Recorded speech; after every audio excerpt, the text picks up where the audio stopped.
Confidence is an interesting subject.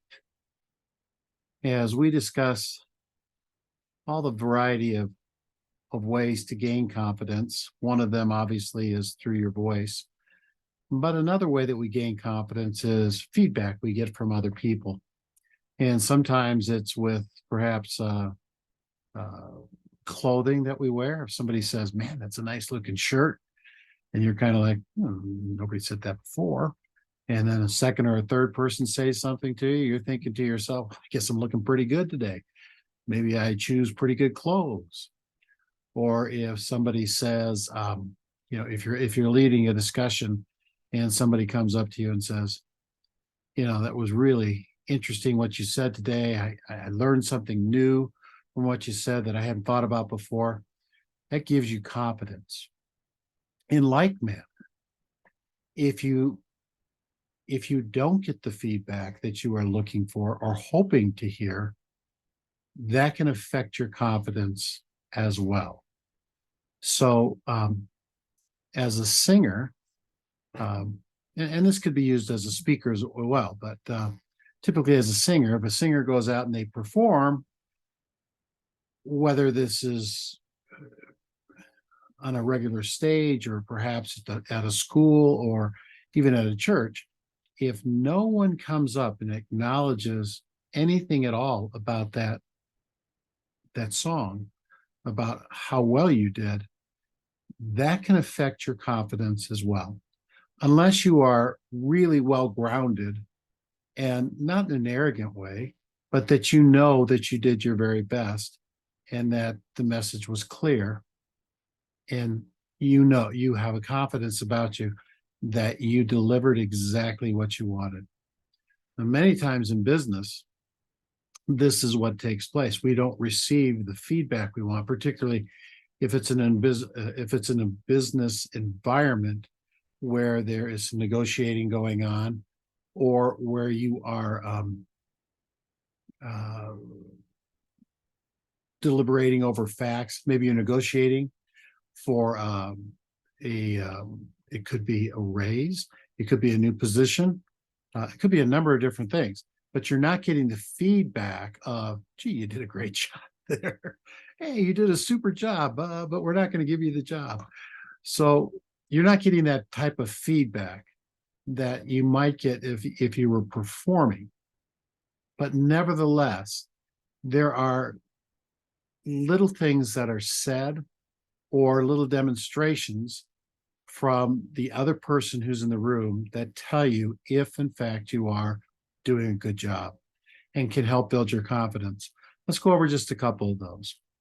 One of the things that can help you the very most is if in fact the other person is listening to what you are saying or to your performance, if they are engaged, if they are looking away, or if they are doing another task while you are speaking, they're not listening. They might say they're listening, but you don't have their full attention. Don't let that diminish your confidence. That's on them. But what you might want to do is you might want to work on your delivery. And why aren't they listening? A really good sales coach by the name of Ryan Jayton speaks about when you come into any environment, you always set the table up front and you take control of the situation. So even when you greet the person, you tell them who you are. Hi, I'm Tim Filichia. Nice to meet you. Today in this meeting, here's what you can expect. And you lay an agenda out and you ask for agreement. So as long as you're constantly asking questions of that person, they have to be engaged with you. And what you're always after is you're always after some form of agreement. Well, believe it or not, we're doing the same thing if we're singing or if we are doing instructions. Many times over these last few years, you've been on a lot of Zoom calls. You notice that instructors want people to use the chat feature. Put this answer in the chat, do this in the chat. On a scale of 1 to 10, how much do you like this class? 1 to 10. Oh, I see a lot of ones. Well, 10 means it's good. So you see this. I kind of look at that as almost a little bit of, what's the word I'm looking for here? Um, it's a technique that's used, but we're asking somebody to write something down rather than give us actual feedback. And the reason is because typically when people start to give feedback, they take too long to give the answer. And so they might have 100 people on a call or 25 people on a call, and they want feedback. Well, they don't have time for 25 people to organize their thoughts and then to do this to give them an answer. They're looking for immediate feedback. So they ask for something in the chat. People can write it or they can give a number or something, and then everybody can see that. It's not as effective a communication as what I like, because you can't really tell by a number or by what somebody writes in the chat how they truly feel.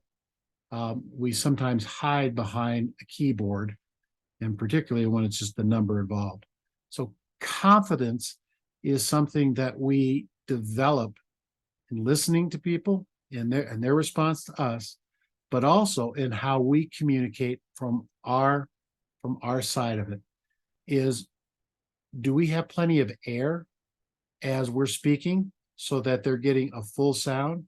Are we using our diaphragm to fill these chambers here in our lungs so we have plenty of air?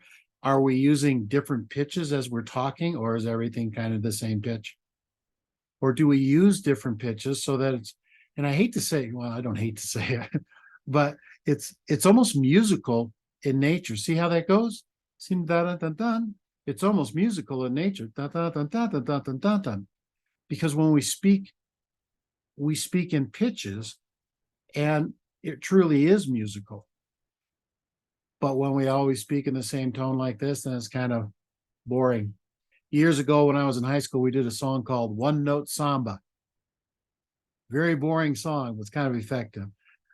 There's dun da da da dun dun dun dun dun da da da dun da da da da da da da da da da da da da da. Oh my gosh, over and over. Not real exciting. Okay, so we don't want to be that one note samba when we're speaking, and obviously not when we're singing. But we want to gain confidence in how we speak by watching our audience or the individual we're speaking with and trying to encourage them to join in our conversation with us. Confidence is something that as you develop your voice, you will gain more of. And as we gain more confidence from our voice and in ourselves, we find that we want to do more. We want to have greater influence. Now, there's other ways that we can gain confidence. We'll talk about that in future videos. But for now, as you communicate with other people, you're looking for agreement, and you want to make sure that they're engaged with you as you're speaking with them. If you're singing, you want to make sure that they're watching and they're not being diverted to do something else where there's some type of a distraction. One last thing before we go. When I was playing many years ago, and I shouldn't say playing because I'm not a really good guitar player, but when I would sing with our group, sometimes we'd get booked in a place where it was for a dinner, show during a dinner, or maybe interim during a dinner. And those are tough places to play. So you're trying to do your very best up on stage, and you're just hearing clanking, and people talking, and very few people are paying attention to what you're doing. And so it makes it difficult to do your very best. And it's not that your musicianship isn't very good, it's that there's no interaction with your audience. And because of that, it's just noise. Now, a lot of musicians and a lot of bands and orchestras, performing groups are going to say, that's not true. Well, perhaps it's not to you, but to me, it is, because there's no communication going on. And so we might as well just push play and just let some background music go. uh, because there's no interaction there. When performing or when speaking, you always want to make sure that your audience is engaged. When you're speaking to your spouse, when you're speaking to your children, you want to make sure that you are watching them and they're looking at you and that you're having a meaningful conversation. Sometimes, and I'm pretty guilty of this, sometimes I'll be busy working out in the garage on something or in the backyard, and my wife will say something to me and I am not listening very well. But I'll answer and say, uh-huh, uh-huh. And then later she'll remind me of what the conversation was. And I'm like, I have no idea what you're talking about. So we don't want to do that. I'm trying to get better at it. And my wife does not get mad at me, but she kind of laughs and she goes, you were pretty involved. Well, that's on me. And that's not a good way to be. We need to be listening.